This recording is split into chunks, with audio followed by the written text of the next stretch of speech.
I truly love the week of graduation. It is full of events like this one, each one celebrating the success of our incredible deserving students. You've toiled for years through readings, midterm exams, and research papers, connecting with your classmates, your professors, and in many cases, the community at large. And all of this was to prepare you for your future in public service. Today, we celebrate that work and this meaningful accomplishment. So again, congratulations, graduates.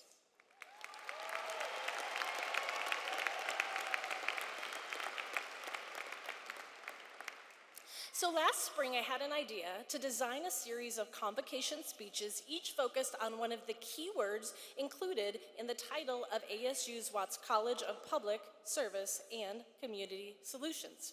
So a year ago, I explored the concept of community and the idea that relationships are a basic human need. This means that healthy and affirming connections are healing and transformational elements of our lives. In many ways, relationships and connection and community are the antidote to the division and isolation. It involves belonging to one or more groups of people who are connected through a shared experience. That is what it means to be in community. So in short, the people you know and care about matter a great deal. In December, I turned my focus to the word public. We discussed the idea that the degrees in this college prepare you to be available to serve all people, not just those you know. The term public pushes our students to embrace the simple yet profound idea that all people have inherent worth and dignity. And for that reason, even those we do not know are deserving of our time and care. I asked the graduates of this college to extend their definition of community to include everyone, and that as a graduate of the Watts College, you do not have to know or even agree with another person to treat them with care and respect. In other words, the people you do not know also matter a great deal.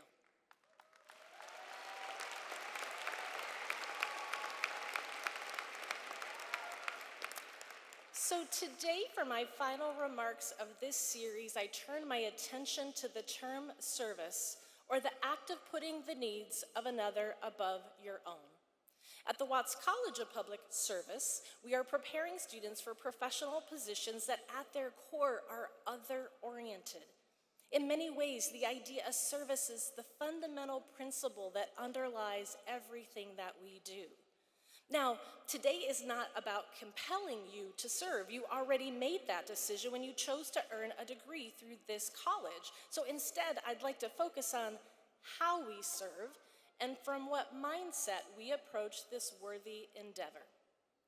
Now, considering my own approach to public service, a lot of people often describe me as positive. Although I appreciate this is intended to be a compliment, I do bristle just a little bit when I hear it, because that's actually not exactly what I'm trying to accomplish. You see, being positive can mean we're not willing to sit with someone who's experiencing pain, or we may feel uncomfortable validating a traumatic experience. Through our own discomfort, we might try to move someone along their journey of grief or recovery sooner than they're ready because we're trying to settle our own emotional reactivity. So the problem with being positive, particularly as it relates to public service, is that we miss remaining other-oriented if our response relates to our own feelings rather than prioritizing the needs of another. The concept of toxic positivity addresses the harm that can be done when we fail to extend true empathy to another person. Now, sympathy or platitudes are often not what people need. Instead, extending true connection with another person that wholly accepts their experience as valid, real, and important is essential to the other-oriented nature of public service, and it is even if it involves navigating some of our own difficult emotions. Now, at the same time, I push back on the idea that being trauma-informed means we simply sit with pain, which might risk causing people to get stuck with no ability to look toward the future. Developing a public service mindset that is genuinely validating while being also forward-looking, frankly, can be a hard thing to put into words and into action. So, I was contemplating this tension between trauma and resilience back in February. And I was struck by the coverage of civil rights icon Jesse Jackson after his passing. I could not help but notice how optimistic his views remained about the idea that social change was indeed possible. He saw the potential for a better, more inclusive future for the United States, and in a speech in 1988, he implored all of us to keep hope alive.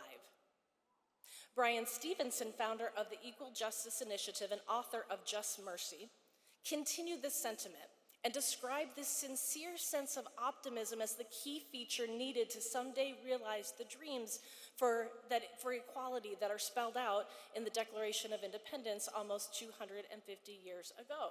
And so Stevenson says regularly that hopelessness is the enemy of justice. So I look at it this way.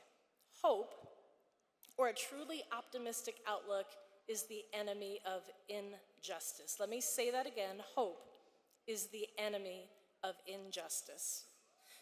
A belief that a good outcome is still possible, even when navigating our darkest moments, allows us to look toward the future.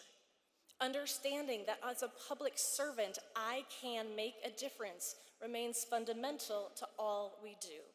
In fact, our commitment to being kind and our willingness to stand up and fight for what is right are only made possible by the sense that those efforts can actually influence the outcome. So hope is not about positivity, it is about possibility. I'm not positive, instead I'm deeply optimistic.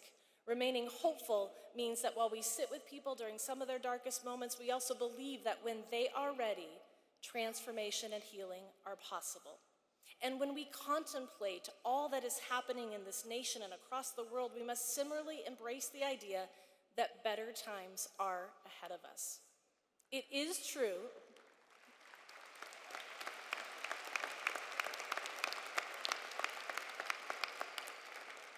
So it is true that we have not yet realized the dream of this democracy, but we will keep fighting for it because we know that these aspirations can become reality. Now, I should say it's worth mentioning that optimism is not always easy.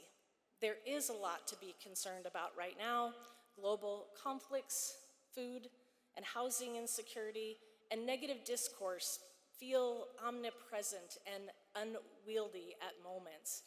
But my call to you, our graduates, is to care deeply about all these things and yet not get discouraged. I encourage you to push past fear and disillusionment to instead believe in what is possible in the future for the people you serve, for the organizations for whom you work, and for this nation and world.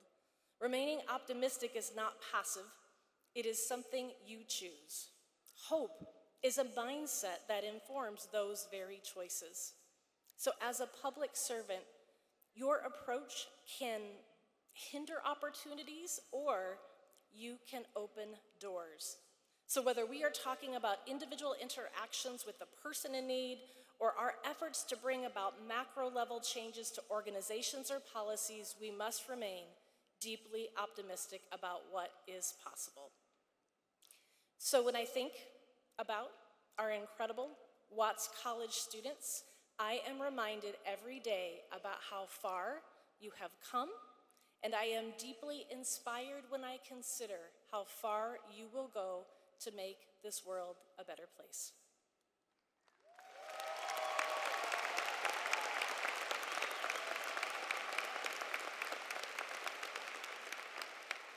Your decision to seek a degree in this college means you have already accepted the call to serve. It is my hope, or dare I say my belief, that your time here has equipped you with the knowledge, skills, and optimistic approach needed to build stronger, more resilient communities. The future is now in your hands. So I'd like to take a moment to recognize what you have done and what you will do with an enthusiastic round of applause.